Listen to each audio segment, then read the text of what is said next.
नमस्कार भक्तों। आज हम नवरात्रि की पावन नौमी तिथि पर माँ के नौवें और अंतिम स्वरूप माँ सिद्धिदात्री की व्रत कथा श्रद्धा और भक्ति भाव से सुनेंगे।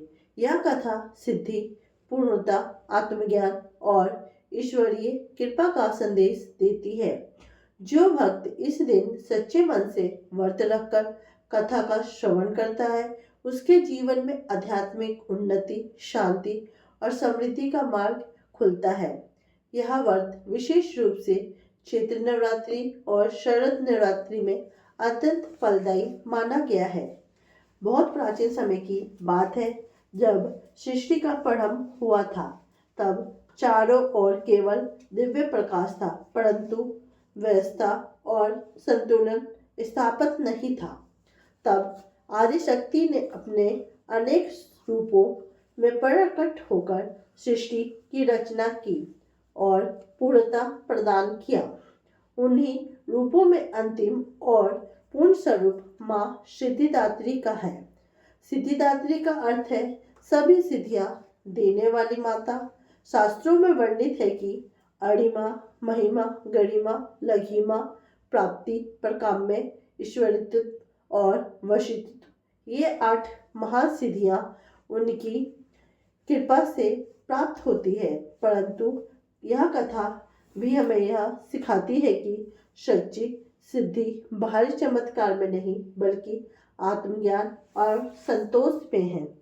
कथा के अनुसार एक समय देवता और ऋषिगण तपस्या कर रहे थे। वे ज्ञान और शक्ति की प्राप्ति चाहते थे। उन्होंने आदि शक्ति का स्मरण किया। तब एक दिव्य प्रकाश प्रकट हुआ। उसमें से माँ सिद्धिदात्री प्रकट हुई। उनका रूप अत्यंत सौम्य और तेजस्वी था। वे कमलासन पर विराजमान थी। उनके 4 हाथों में शंख, चक्र, गदा और कमल थे। उनके मुखमंडल पर शांति और करुणा की अद्भुत आभा थी। देवताओं ने उनकी स्तुति की और कहा, हे माँ, हमें धर्म की रक्षा और लोक कल्याण के लिए दिव्य शक्तियां प्रदान करें। माँ ने प्रसन्न होकर उन्हें विभिन्न सिद्धियां प्रदान की। उनके आशीर्वाद से देवता पुनः समर्थ हुए और संसार में संतुलन स्थापित हुआ। एक अन्य पौराणिक कथा के अनुसार भगवान शिव ने भी आदिशक्ति की कठोर आराधना की। वे पूर्णतः ज्ञान और शक्ति प्राप्त करना चाहते थे। उनकी तपस्या से प्रसन्न होकर माँ सिद्धिदात्री प्रकट हुई और उन्हें अष्ट सिद्धियां प्रदान की। देवी की कृपा से ही भी शिव अर्धनारीश्वर रूप में प्रकट हुए, जहाँ उनका आधा शरीर शक्ति का प्रतीक बन गया।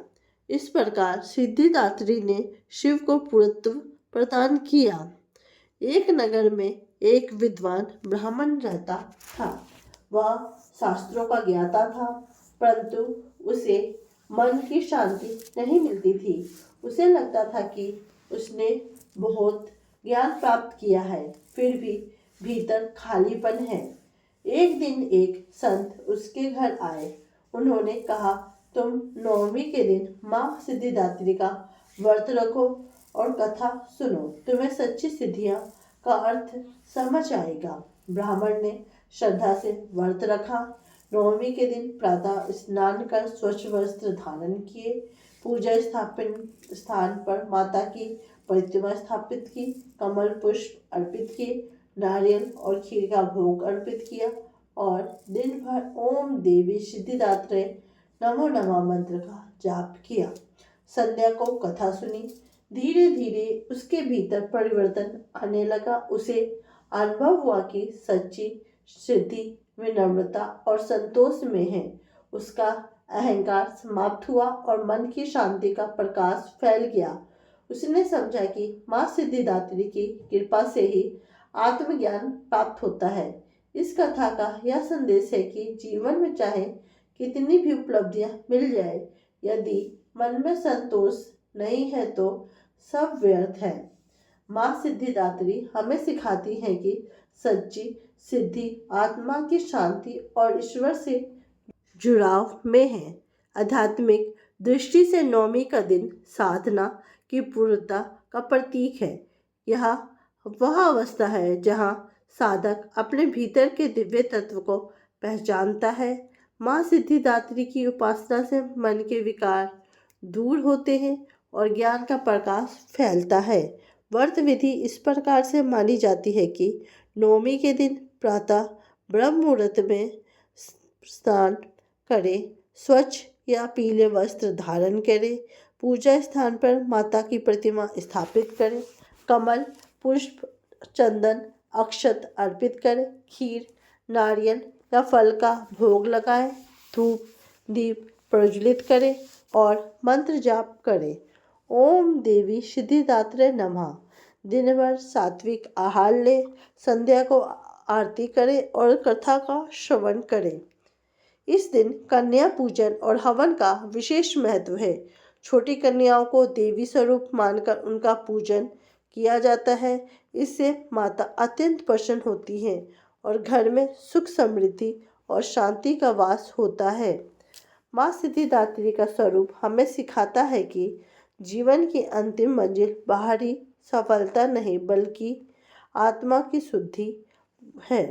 वे करुणा, ज्ञान और शक्ति की अधिक शास्त्री हैं। जो भक्त श्रद्धा और विश्वास के साथ माँ सिद्धिदात्री का व्रत कथा सुनता है, उसके जीवन में आध्यात्मिक उन्नति होती है, मनोकामनाएं पूर्ण होती है, घर परिवार में सुख समृद्धि आती है। माँ सिद्धिदात्री सभी भक्तों पर अपनी कृपा बनाए रखें और उन्हें सच्ची सिद्धि, शांति और आनंद प्रदान करें।